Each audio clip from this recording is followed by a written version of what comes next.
बच्चों, पिछले वीडियो में हम लोगों ने क्या देखा था? पिछले वीडियो में हम डिफेक्ट्स ऑफ आई पढ़ रहे थे ना, डिफेक्ट्स ऑफ आई। हाँ, ध्यान रखो, डिफेक्ट्स ऑफ आई पढ़ रहे थे, जिसमें हम बता दिए थे सब कुछ।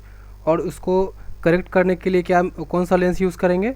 Concave lens. क्यों? क्यों? क्योंकि कॉनकेव लेंस क्या है? कैसा लेंस है? डाइवर्जिंग लेंस है। याद नहीं करोगे ना? हाँ, याद करो। याद नहीं करोगे तो इतना पिटाई करेंगे ना, दिमाग ठिकाना पे आ जाएगा। चलो नेक्स्ट टॉपिक पे बढ़ते हैं। नेक्स्ट है हाइपरमेट्रोपिया। हाइपरमेट्रोपिया क्या होता है? हाइपरमेट्रोपिया में क्या होता है? फार साइटेडनेस ना। फार साइटेडनेस में क्या होगा? डिस्टेंट ऑब्जेक्ट्स जो होगा ना, हम लोगों को दिखाई देगा, लेकिन जो नियर ऑब्जेक्ट्स है, नियर ऑब्जेक्ट्स क्या होगा? दिखाई नहीं देगा। समझ में आ गया? क्लियर है? अब इसको कैसे याद रखेंगे हम लोग? कंफ्यूज नहीं होंगे ना? मायोपिया और हाइपरमेट्रोपिया में कंफ्यूज नहीं होना है बच्चों। हाँ, कन्फ्यूजन का शिकार नहीं होना है। कन्फ्यूजन तुम लोग बहुत क्रिएट करते हो ना आपस में। कन्फ्यूजन नहीं होना है यहाँ पे। देखो, हाइपरमेट्रोपिया क्या, ये लंबा है ना, नाम लंबा है, मायोपिया से लंबा है ना। तो ये फार साइटेडनेस मतलब क्या होगा? डिस्टेंट ऑब्जेक्ट्स जो होगा विजिबल है। इसमें इसी तरह का तरीका से इसको याद रखना है, नहीं तो बहुत कन्फ्यूजन होता है बच्चों को।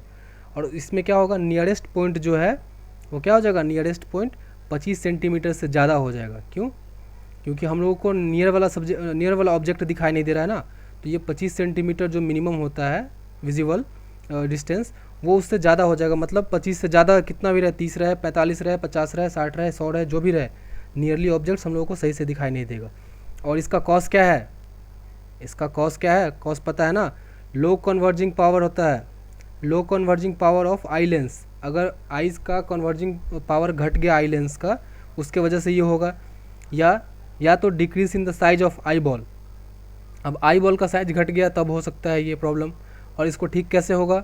ठीक होगा कॉन्वेक्स लेंस के थ्रू। ठीक है, समझ में आ गया? हाँ, कॉन्वेक्स लेंस क्या करता है? कन्वर्जिंग पावर उसमें ज़्यादा होता है ना। तो यहाँ पे तो हमारे आँख का कन्वर्जिंग पावर कम गया था, इसलिए हम लोग यूज़ क्या करेंगे? कॉन्वेक्स लेंस यूज़ करेंगे। क्लियर है? हाँ, क्लियर रहना चाहिए, समझे? चलो नेक्स्ट टॉपिक पे बढ़ते हैं। नेक्स्ट क्या है? देखो, अगर पर्सन, नोट कर लो ये चीज़, ये दिमाग में बिठा लो। ये क्वेश्चन एक दो बार आ चुका है एग्ज़ाम में, और अगली बार गलती करके कोई नहीं आएगा। यहाँ से अब पढ़ लो, अगली बार गलती करके कोई नहीं आएगा। अगर गलती करके आया ना तो लड़ुओ इतना पीटेंगे ना। हाँ, पिटाई बहुत करेंगे। पिटाई तो कम करेंगे, मारेंगे कम, घसीटेंगे ज़्यादा। ठीक है, चलो देखो अब इसमें क्या है। पर्सन अगर दोनों, अगर एक कोई पर्सन है, उसको अगर दोनों है, मायोपिया और हाइपरमेट्रोपिया दोनों है, तो उसको कैसे ठीक करते हैं? उसको बायोफोकल लेंस, ये याद कर लो, ऐसे पूछेगा, डायरेक्ट क्वेश्चन आया हुआ है ये। मायोपिया एंड हाइपरमेट्रोपिया अगर दोनों है पर्सन, तो उसको कैसे ठीक करेंगे? उसको बायोफोकल लेंस के थ्रू करेक्ट करेंगे। ठीक है, अब एक और नया आता है। हाइपरमेट्रोपिया और मायोपिया तो हो गया, अब एक नया चीज़ आता है, प्रेस बायोपिया। प्रेस बायोपिया क्या है? जब आदमी बूढ़ा हो जाता है ना, अगर आदमी बूढ़ा हो जा रहा है, अगर उसको कोई सा प्रॉब्लम आ रहा है, बहुत सारे बच्चों को तो चश्मा लगता है, जवानी में चश्मा लग जाता है, गंदे गंदे चीज़ देखोगे चश्मा लग जाएगा। और बहुत लोगों को क्या होता है ना, जवानी में कुछ नहीं होता, बुढ़ापा के कारण होता है ये प्रॉब्लम, मायोपिया और हाइपरमेट्रोपिया। तो उसको कैसे ठीक करते हैं?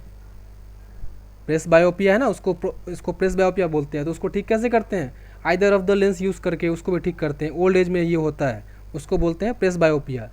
और जिसको जवानी में हो जाता है बुरे चीज़ें देखने की वजह से, हाँ, उसको मायोपिया हाइपरमेट्रोपिया बोलेंगे। अब देखो, एक कैटरैक्ट होता है। कैटरैक्ट पता है ना? हाँ, कैटरैक्ट का ऑपरेशन भी होता है ना, not visible clearly because of formation of membrane on eye lens. Eye lens पे एक मेम्ब्रेन फॉर्म हो जाएगा, जिसके वजह से हम लोग चीज़ें क्लियरली दिखाई नहीं देंगी। क्लियर है?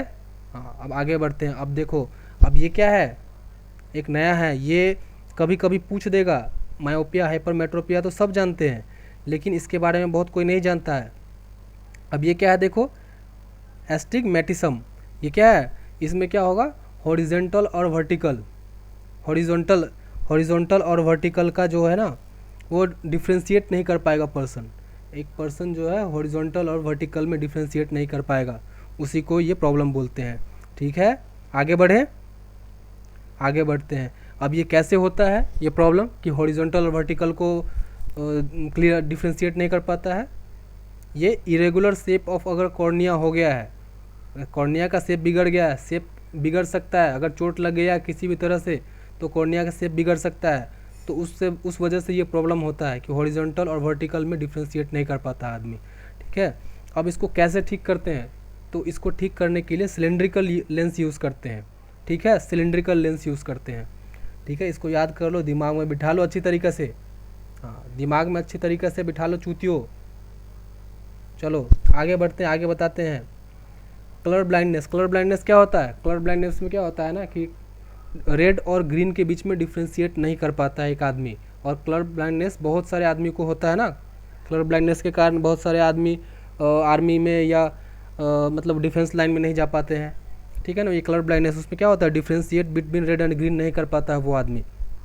ठीक है, और ये जेनेटिकली होता है। चलो अब देखो, अब आगे क्या है ना, dispersion of light. Dispersion of light में क्या होता है, एक लाइट को 7 उसके कंस्टिट्यूएंट कलर्स में हम लोग उसको ब्रेक कर देते हैं। तो ब्रेक करते हैं कैसे? देखो, ये वाइट लाइट है ना, वाइट लाइट है, अगर 7 लाइट मिल गया तो फिर वो क्या बनेगा, वो फिर वाइट लाइट बनेगा। तो इसको प्रिज्म के थ्रू हम लोग पास कराते हैं। तो प्रिज्म के थ्रू पास कराने के बाद क्या होता है, ये 7 कंस्टिट्यूएंट कलर्स में ये टूट जाता है। अब देखो, सबसे ऊपर कौन सा है, रेड है ना, उसके बाद ऑरेंज है, सबसे नीचे कौन सा है, वायलेट है। तो एक बात बताओ, इसमें सबसे ज़्यादा वेवलेंथ किसका है? सबसे ज़्यादा वेवलेंथ किसका है? सबसे ज़्यादा वेवलेंथ रेड का है ना। हाँ हाँ, इसको याद कैसे करोगे, विबग्योर पढ़े होगे बचपन में बहुत, ये कोई भारी चीज़ नहीं है, बस इतना याद कर लो कि अगर लाइट को, वाइट लाइट अगर 7 कंस्टिट्यूएंट कलर्स में टूटता है तो उसको क्या बोलते हैं, डिस्पर्सन ऑफ लाइट बोलते हैं। ठीक है ना। हाँ, पिटाई करते हैं तो इसी तरह तुम लोग का भी हड्डी तोड़ देते हैं ना, हड्डी टुकड़ों टुकड़ों में, उसी तरह ये भी है, टुकड़ों में टूट जाता है लाइट। चलो अब लास्ट पे पहुंचते हैं, scattering of light. Scattering of light क्या है? स्कैटरिंग ऑफ लाइट क्या होता है, लाइट का, हाँ, जैसे डिस्पर्सन होता है ना, उसी तरह ये स्कैटरिंग है। स्कैटरिंग मतलब छितराना होता है ना, फैलना। ठीक है, तो इसमें क्या होता है, blue colour of the sky जो हम लोग को दिखाई देता है वो किस वजह से दिखाई देता है, वो स्कैटरिंग के फिनोमिनन से ही दिखाई देता है। या redness at the time of sunrise at sunset. अब जब सनराइज होता है उस समय देखते हो ना, उसके आसपास मतलब सूरज के आसपास वाला जो इलाका है पूरा वो एरिया वो लाल दिखाई देगा। या डूबने के समय भी वेस्ट में देखेंगे तो वहाँ पे हम लोग को पूरा रेड दिखाई देता है। वो किसके वजह से होता है, वो स्कैटरिंग ऑफ लाइट की वजह से ही होता है। अब एक बात बताओ, एटमॉस्फेरिक रिफ्लेक्शन क्या होता है? एटमॉस्फेरिक रिफ्लेक्शन होता है ना, लाइट का डेंसिटी जब एयर का डेंसिटी जब चेंज होगा और लाइट पास करेगा तो वो क्या होगा, वो क्या होगा, हम लोगों को वो रिफ्लेक्शन होगा ना। तो उस रिफ्लेक्शन की वजह से ही जो तारा टिमटिमाता है ना, वो तारा टिमटिमाता है, वो खुद टिमटिमाता नहीं है, तुम्हारा वो मोमबत्ती नहीं है जो टिम टिम टिम टिम खुद करता है, वो रिफ्लेक्शन की वजह से ही होता है। और early sunrise and delayed sunset है ना, मतलब क्या होता है कि सूरज एक्चुअली में डूबने के बाद भी हम लोग को थोड़ी देर तक दिखाई देता है, वो किसके वजह से, वो एटमॉस्फेरिक रिफ्लेक्शन के वजह से। ठीक है, याद रख लोगे पूरा तुम लोग, कोई दिक्कत नहीं है। अब तुम लोग का लाइट चैप्टर हो गया है ख़त्म, लाइट चैप्टर ख़त्म कर दिए हैं और बहुत फास्ट हम, मेरा तेज़ी ही मेरा पहचान है, तेज़ी ही मेरा पहचान है, याद कर लो। बहुत तेज़ी से हम कोर्स ख़त्म करेंगे और जितना इंपॉर्टेंट है, जितना इंपॉर्टेंट चीज़ है सब हम बता दे रहे हैं चूतियों। अगर गलती कर दी एग्ज़ाम में तो इतना पिटाई करेंगे ना, पूरा हम पिछवाड़ा तोड़ देंगे, इतना पिटाई करेंगे। और दिमाग ओपन करके एग्ज़ाम में जब भी जाओ दिमाग ओपन करके जाओ। लाइट तुम लोग का ख़त्म हो गया, धीरे धीरे करके हम तुम लोग का पूरा जीएस ख़त्म कर देंगे।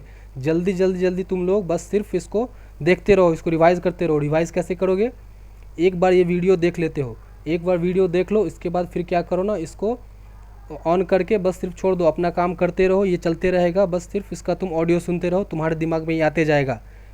ठीक है ना, जो जो इम्पोर्टेंट चीज़ है सब इसमें हम कवर कर लिए हैं।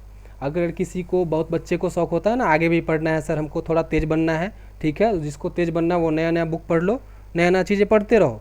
ठीक है, लेकिन जिसको अपना एग्ज़ाम निकालना है, अपना मतलब है बस सिर्फ एग्ज़ाम किसी तरह निकल जाए, ठीक है, पीएचडी नहीं करना है, वो आराम से इस वीडियो को देख के और सीखे इसमें से कुछ, और एग्ज़ाम में पूरा जब भी जाओ तो इसको पूरा एक बार रिवीजन करके जाओ। ठीक है, चलो थैंक यू, आज के लिए इतना ही। और लाइट ख़त्म हो गया है, नेक्स्ट वीडियो में कुछ और टॉपिक स्टार्ट करेंगे। चलो थैंक यू।